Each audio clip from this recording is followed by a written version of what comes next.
Hi, I'm Jackie Guglielmo, Executive Director of the Indiana Education Scholarship Account Program. Indiana's newest school choice option gives families an opportunity to completely customize their child's education.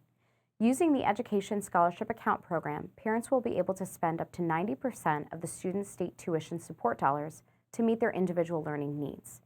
The importance of it being a scholarship is that if awarded this fund, it will not count as income for the family, and therefore not impact their ability to accept other scholarships or other financial support they may have qualified for and been using for education.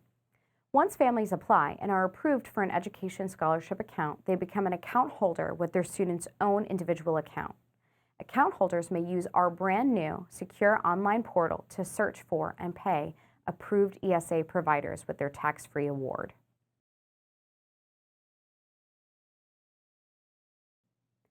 Each year, the state designates a per-student dollar amount depending on the school district where that student lives.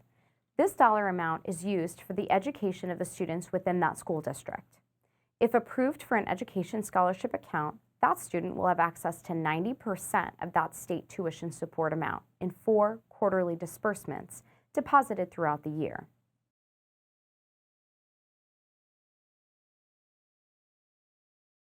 Yes, actually, families may also be entitled to APC, or Additional Pupil Count funding. Let me explain that a bit.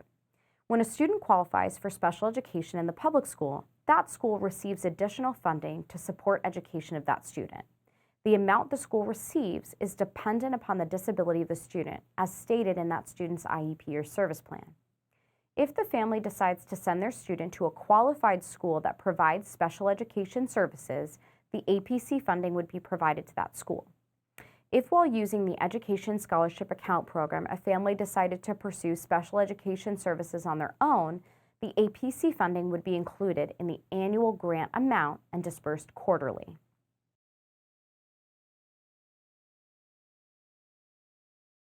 This is one of the coolest things about the program. Account holders will be able to check their balance and make payments anytime, right from their computer or smartphone by using our secure account management portal. The ESA funds will be deposited directly into each student's education scholarship account in quarterly payments.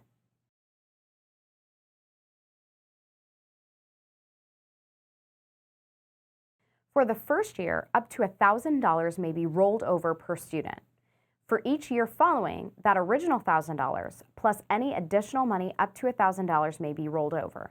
This can add up to quite a bit of money over the years that can be used on qualified expenses up until graduation. Anything left over above $1,000 reverts back to the state's general fund.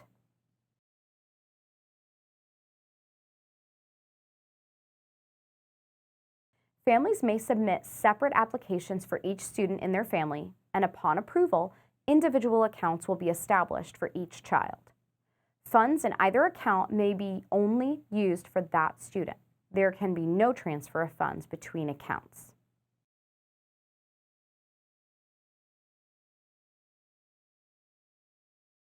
No, in order to remain secure and minimize fraud, the ESA portal serves as the center of the payment process between account holder and provider, and all payments must be made through that portal. Any purchases made by another payment method may not be reimbursed.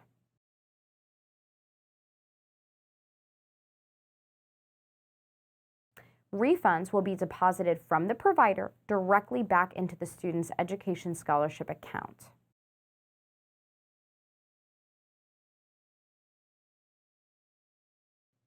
We all have some trouble doing this with our own finances, don't we?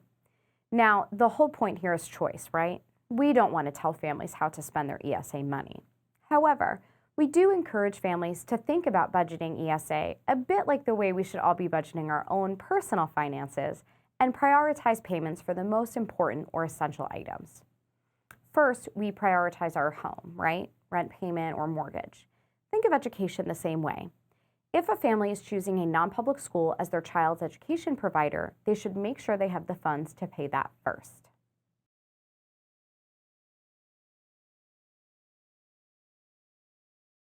Families need to account for that and ensure they can pay the difference through alternate means. Or they may consider schools that fit within their ESA budget if they'd prefer not to pay a difference.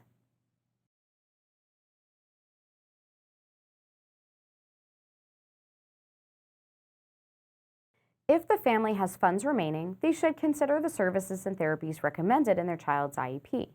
These would typically be provided through the school, but may not always be. It's a good question for families to ask when searching for a non-public school that would be a good fit for their child. Next, they can think about expanding to other types of qualified expenses, like programs, camps, extracurriculars, tutoring, and all the other wonderful services approved under the ESA program.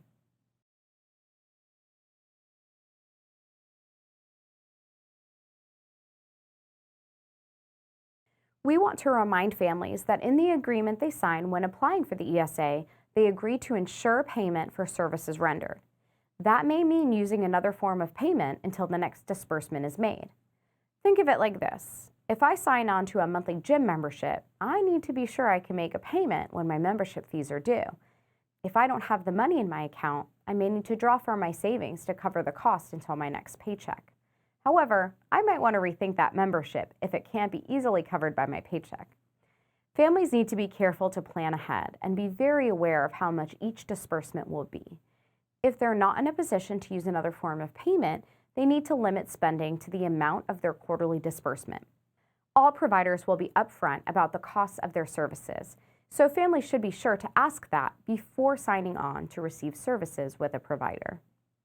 That concludes our video on grant awards.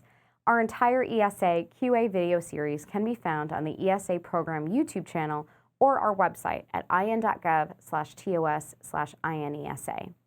You can also follow our Facebook or LinkedIn pages for fun facts, updates, and important program information. Just search the Indiana Education Scholarship Account Program. Thanks again.